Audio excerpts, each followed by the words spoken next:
Hola, clase de quinto. Estamos trabajando sobre el primer principio de Newton, la primera ley de Newton. Esta clase va a ser una clase sobre un problema típico. Sí, uno o dos clases sobre un problema. Fíjense si será un problema importante. Este particularmente es el problema número 7 del repartido que yo les di. Es un problema clásico. En el Bauzá habrán visto uno donde hay un objeto que cuelga de una cuerda atada a otras dos y a su vez esas están atadas del techo. Ese objeto es un cartel que dice Liceo Bauzá en uno de los viejos repartidos de los profesores viejos del Bauzá. Yo soy un chiquilín. Bueno, este problema entonces, como les decía, es un problema clásico, es el número 7. Vamos a ver entonces. En este problema tenemos una línea horizontal que representa un techo o un voladizo,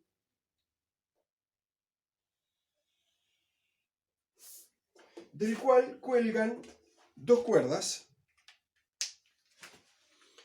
que forman un ángulo de una de ellas 60 grados y la otra 30 grados. Así que utilizo mi maravillosa escuadra que tiene un ángulo de 60, otro de 90 y uno de 30. ¿No? Es bien sabido que la suma de los ángulos internos de un triángulo totaliza 180 grados. Bien, así que entonces utilizo nuestra escuadra y nos da las direcciones apropiadas. Acá tenemos un ángulo de 60 grados y acá tenemos un ángulo de 30 grados.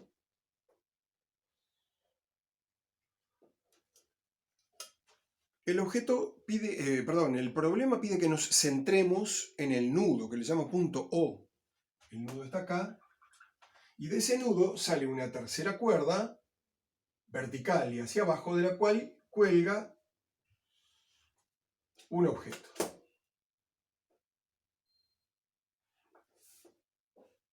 Un objeto de masa conocida. La masa de ese objeto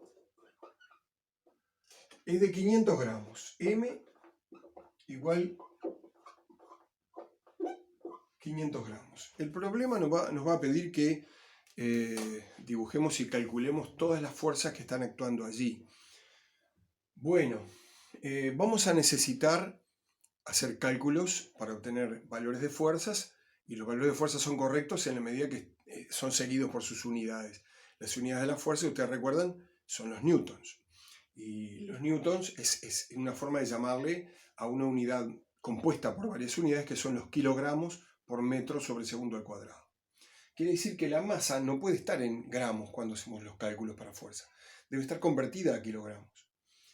Como kilo, el prefijo kilo significa 1000, gramo, que es la unidad central, si queremos pasar de gramos a kilogramos tenemos que dividir por 1000.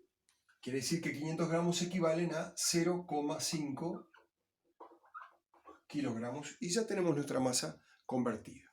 Bueno, veamos, dibujemos todas las fuerzas que actúan sobre el nudo que está acá, que es el punto O.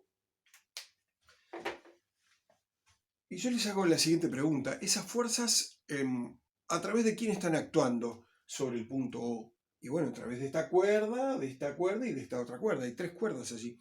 Las fuerzas transmitidas por cuerdas, ¿cómo se llaman? ¿Se llaman fuerzas empuje? No, no. Porque no están empujando, están tirando, ¿verdad? Cuando una cuerda tira de algo, está sometida a tensión, está tensa. Por tanto, el nombre de esa fuerza es la fuerza tensión. Bien, así que tenemos tres tensiones allí. Una tensión que va por esta cuerda, llamémosle tensión T sub 1.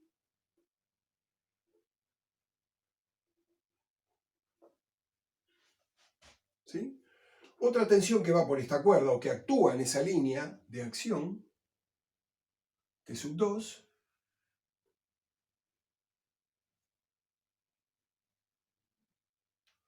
Y bueno, nos queda un último subíndice, T44 no va a ser T sub 3.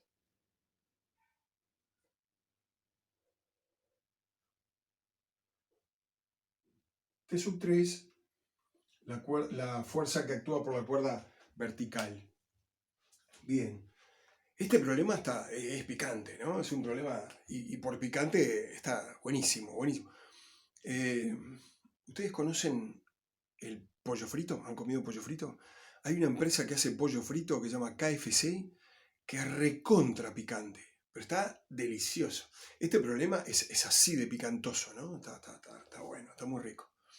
Digo, el pollo frito, el problema está bueno nomás. Bueno, esas tres tensiones, ¿cómo podemos calcularlas? A ver, observemos lo siguiente. ¿Qué otro dato tenemos? Tenemos los ángulos. Tenemos este ángulo de aquí, que sabemos que es de 60 grados, y este de acá, que sabemos que es de 30. Y por ende, este de aquí, que sabemos que es un ángulo de 90 grados. Bien. Hay otro dato que está presente veladamente en el ejercicio. El nudo y todo este sistema está en reposo. Si un objeto como este nudo está en reposo, entonces está en equilibrio. Si está en equilibrio, entonces la fuerza neta actuante sobre él vale 0. ¿Entendieron el razonamiento? Si está en reposo, o también si está en MRU, es lo mismo, ¿no? Si está en reposo, está en equilibrio. Si está en equilibrio, fuerza neta igual 0. ¿Qué cosa es la fuerza neta? Es la suma de todas las fuerzas. Pero no sumar la 25 más 38, no, es la suma vectorial de todas las fuerzas. Eso es muy importante y es un error que solemos cometer. Así que prestar atención. Pongamos eso que dijimos por escrito. A ver. El objeto está en reposo. Si está en reposo, entonces está en equilibrio. Si está en equilibrio, entonces la fuerza neta es igual a 0. ¿Vamos bien? La fuerza neta es la suma vectorial de todas las fuerzas que actúan sobre el nudo. ¿Que cuántas fuerzas tenemos allí? Tenemos 3, T sub 1, T sub 2 y T sub 3. Así que la suma vectorial de T sub 1, vector, más T sub 2, vector, más T sub 3, vector, nos tiene que dar 0. ¿Sí? Acá tenemos el ejercicio prácticamente resuelto, al menos desde el punto de vista de los grandes principios, ¿no? Después tendremos que hacer algunas cuentitas, pero si llegamos a este punto es porque entendimos la situación. Y cuando uno entendió la situación ya está resuelta, después hacer cuentas. ¿Bien? Bueno, vamos de a poco igual, porque a veces las cuentas pueden ser un poquito saladas. Bárbaro. Tengo que sumar fuerzas vectorialmente y sumar fuerzas cuyos ángulos son cualesquiera, puede ser engorroso. O capaz que no es muy engorroso, pero es más fácil si las fuerzas que tengo que sumar son colineales. ¿Es cierto? Porque dos fuerzas colineales para el mismo lado se suman. Dos fuerzas colineales para el lado opuesto se restan. Así que es mucho más fácil si las fuerzas son colineales. ¿No es cierto? Recorcholis, Batman. Bueno, ¿y cómo hacemos para que esas fuerzas que no son colineales se me transformen en otras que sí son colineales? Las descompongo. Las descompongo siguiendo dos ejes perpendiculares que forman un sistema llamado sistema cartesiano, de René Descartes. René Descartes era un matemático, filósofo y un montón de cosas francés, que le gustaba mucho el whisky, entre otras cosas. Bueno, muy bien. Además de pensar, quiero decir. Bien, tomo ese par de ejes cartesianos y los voy a colocar como a mí me convenga. ¿Cómo me va a convenir? Bueno, que por lo menos uno de los ejes coincida con alguna de las fuerzas. Y las otras dos que no coinciden con ningún eje, las descompongo en fuerzas que sí coincidan con mis ejes. Así que entonces coloco allí, sobre esa situación, mis dos ejes cartesianos. Si encuentro mi regla. Acá. Voy a poner uno de los ejes, el eje Y, coincidiendo con la vertical.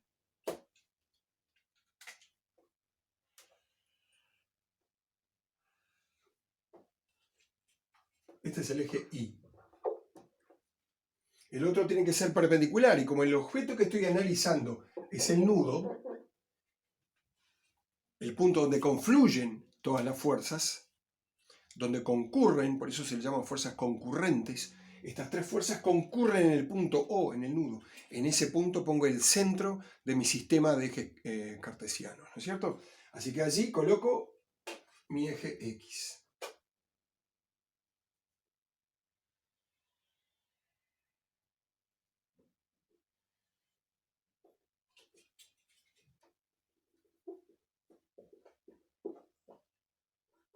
Este es el eje X. ¿Se entiende lo que estoy haciendo? ¿Se ve un método en lo que estoy haciendo o no se logra ver? Porque hay un método atrás de lo que estoy haciendo. Y es importante lograr extraer ese método, porque es lo que ustedes tienen que aprender. Ustedes tienen que aprender a utilizar las herramientas brindadas por las tres leyes de Newton para resolver situaciones, problemas de mecánica, objetos apoyados en planos o inclinados o constituyendo las diversas partes de una máquina. Porque ¿cómo se creen que un ingeniero mecánico diseña una máquina? Parte de las primeras cosas más sencillas y va interiorizando en su cabecita estas herramientas que te brindan los principios de Newton. Bueno, esta herramienta en particular se aplica a los sistemas en equilibrio. Veamos el método que estoy utilizando. A ver, primero lo que hice fue un esquema. Me concentré en el punto, porque es lo que me pide el ejercicio, en el punto O. En ese punto dibujé todas las fuerzas que actúan sobre ese punto. Luego establecí o me fijé que el sistema estaba en equilibrio y entonces ahí vino a mi cabeza la primera ley de Newton. Dice, todo cuerpo en reposo o en MRU, es decir, equilibrio traslacional, todo objeto en equilibrio, ¿sí? La fuerza neta que actúa sobre él vale 0. Bueno, bárbaro. Y la fuerza neta es la suma de todas las fuerzas. Así que entonces, como sé que el objeto está en equilibrio, dibujé todas las fuerzas y ahora voy a ver si realmente la suma de todas las fuerzas me da 0. Y lo que me pide el ejercicio es encontrar esas otras dos fuerzas. La fuerza T1 y la fuerza T2. Y la fuerza T3. Las tres fuerzas tengo que encontrar. Bueno, bien. Una vez que tengo hecho mi esquema, cortamos el video y lo seguimos en el video que viene porque si no es muy pesado y no me sube con la computadora. ¿Ok? Enseguida continuamos.